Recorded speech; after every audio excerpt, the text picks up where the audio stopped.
بسم اللہ الرحمن الرحیم نحمده ونصلی ونسلم علی رسولہ الکریم اما بعد۔ عزیزوں، دوستوں، بھائیوں، آج میں آپ کو بہت عظیم دعا بتلا رہا ہوں۔ ان دنوں میں ایام تشریق چل رہے ہیں، حج کے دن چل رہے ہیں۔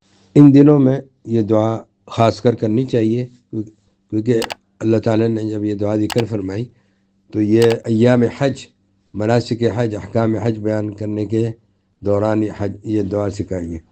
ان دنوں پہ خصوصی سے دعا کو پڑھیں، خوب کثرت سے پڑھیں اور وہ زندگی کا معمول بنا لیں، اور یعنی روزانہ 70 دفعہ یومیاً پڑھ لیا کریں، اس کو خیر کثیر ملے گی۔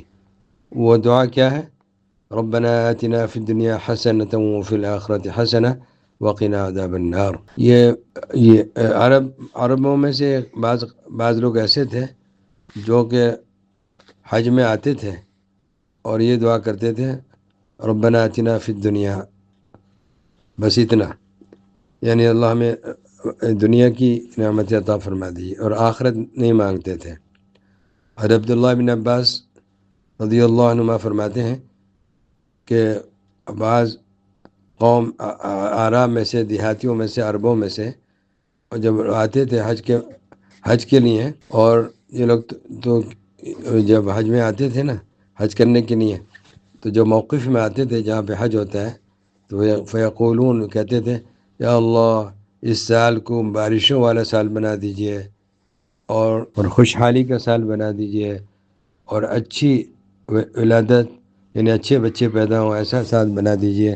تو آخرت جو ہے، یہ لوگ بالکل آخرت کی نعمت نہیں آخرت کی نعمتوں میں سے کوئی نعمت نہیں مانگتے تھے۔ تو اللہ تعالیٰ نے یہ آیت نازل فرمائی، فَمِنَ النَّاسِ مَن يَقُولُ رَبَّنَا آتِنَا فِي الدُّنْيَا، کہ کچھ لوگوں میں ایسے لوگ ہیں جو کہتے ہیں اللہ ہمیں دنیا عطا فرما دیجیے۔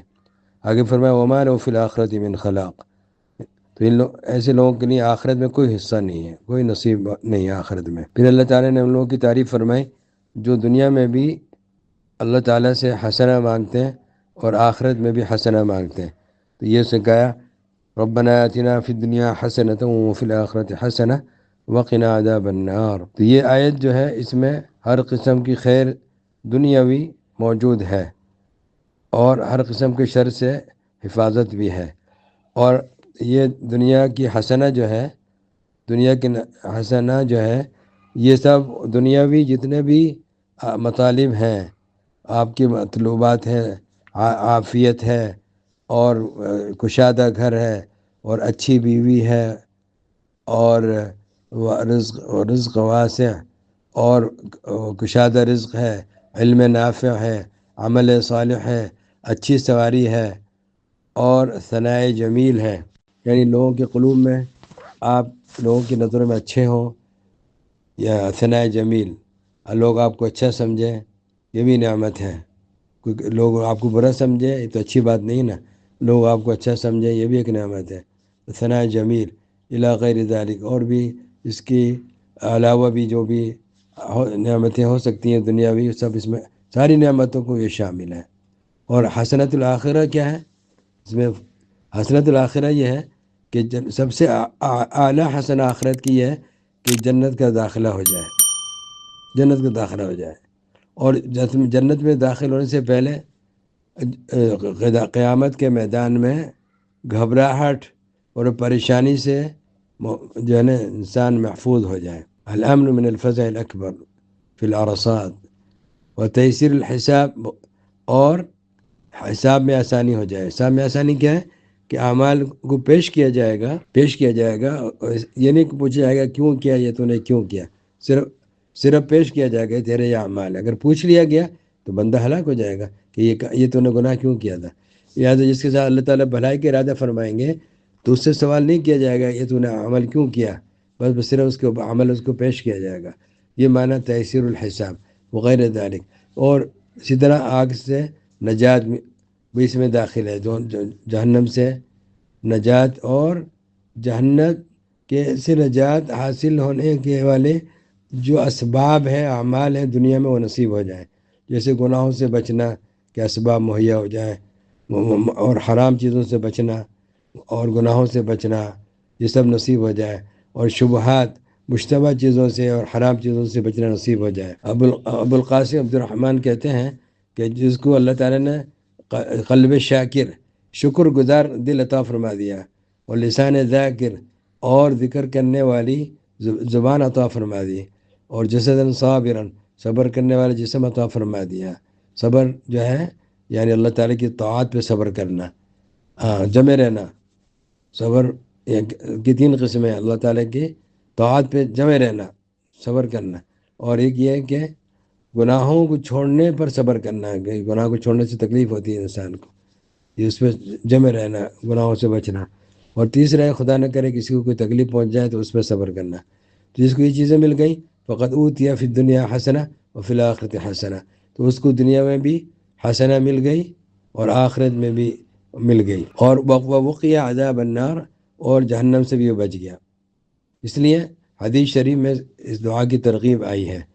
حضرت انس رضی اللہ عنہ سے روایت ہے کہ نبی اکرم صلی اللہ علیہ وسلم یہ دعا پڑھتے تھے، اللہم ربنا آتنا فی الدنیا حسنہ وفی الآخرۃ حسنہ وقنا عذاب النار۔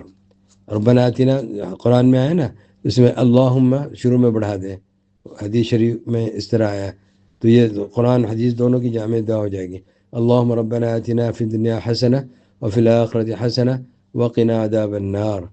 اور حضرت انس رضی اللہ عنہ جب بھی دعا کرتے تھے تو یہ دعا ضرور کرتے تھے، ان دعاؤں میں یہ دعا ضرور کرتے تھے۔ اور حضرت انس رضی اللہ عنہ سے ایک حدیث مروی ہے کہ رسول اللہ صلی اللہ علیہ وسلم نے ایک صحابی تھے، ان کی عیادت کی، یعنی بیمار تھے، ان کے گئے ان کے بعد عیادت کے لیے، تو وہ بالکل ایسے چوزے کی طرح ہو گئے تھے بیماری کی وجہ سے، لاغر، کمزور۔ رسول اللہ صلی اللہ علیہ وسلم نے ان سے پوچھا کیا تم کو دعا کیا کرتے تھے، کوئی اللہ تعالیٰ سے کوئی سوال کیا کرتے تھے؟ تو انہوں نے عرض کیا جی ہاں، میں یہ کہتا تھا یا اللہ آخرت میں جو آپ نے مجھے عذاب دینا ہے وہ مجھے ابھی دے دیجئے دنیا میں۔